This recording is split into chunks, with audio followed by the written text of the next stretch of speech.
ನಮಸ್ಕಾರ. ತಮಗೆಲ್ಲ ಗೊತ್ತಿದ್ದಂಗೆ ಸಿಲಿಂಡರ್ ಅಭಾವ ಇರೋದೆಲ್ಲ ತಮಗೆ ಗೊತ್ತಿದೆ. ಸಿಲಿಂಡರ್ ಅಭಾವ ಆಗ್ತಾಯಿದೆ.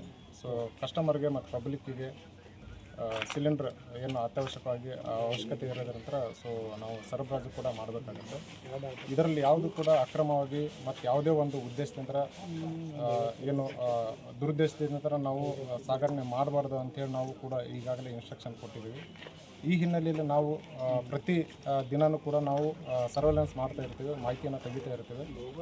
ಇವತ್ತಿನ ದಿನ ನಮಗೇನಾಗಿದೆ, ಒಂದು ಮಾಹಿತಿ ಬರುತ್ತೆ. ಮಾಹಿತಿ ಬಂದ ಮೇರೆಗೆ ಈ ಮರ್ಕಲ್ ಗ್ರಾಮದಲ್ಲಿ ಒಬ್ಬ ವ್ಯಕ್ತಿ ಸಂತೋಷ್ ಅಂತೇಳಿ ಅವನು ಅಕ್ರಮವಾಗಿ ಸುಜಾತ ಗ್ಯಾಸ್ ಏಜೆನ್ಸಿ ಅಂತ ಬೀದರಲ್ಲಿದೆ. ಅವರಿಂದ ಒಂದು ಪಡ್ಕೊಂಡ್ಬಿಟ್ಟು ಯಾವುದೋ ಒಂದು ಉದ್ದೇಶದಿಂದ ಅವನು ಹೆಚ್ಚಿನ ಒಂದು ದುಡ್ಡಿಗೆ ಕೊಡುವಂಥ ಒಂದು ಕೆಲಸ ಮಾಡ್ತಾಯಿದ್ದ ಮಾಹಿತಿ ಬಂದ ಮೇರೆಗೆ ನಾವು ಬಂದಿದ್ದೇವೆ. ಅದರ ನಮ್ಮ ಜೊತೆಗೆ ಫುಡ್ ಇನ್ಸ್ಪೆಕ್ಟರ್ ಕೂಡ ಬಂದಿದ್ದಾರೆ.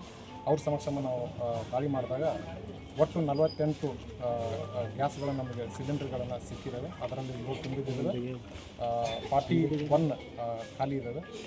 ಈ ಹಿನ್ನೆಲೆಯಲ್ಲಿ ನಾವು ಈಗಾಗಲೇ ಅದನ್ನೆಲ್ಲ ನಾವು ತೊಗೊಂಡಿದ್ದೀವಿ ಮತ್ತು ಅದರ ಜೊತೆಗೆ 2 ಆಟೋಗಳನ್ನು ಸೀಸ್ ಮಾಡಿದ್ದೀವಿ.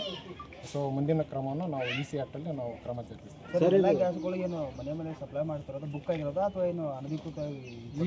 ಈಗ ನಮಗೆ ಮಾಹಿತಿ ಬಂದರೆ ಅವ್ರಂತಲ್ಲಿ ಯಾವುದೂ ರೆಕಾರ್ಡನ್ನು ಸಿಕ್ಕಿಲ್ಲ.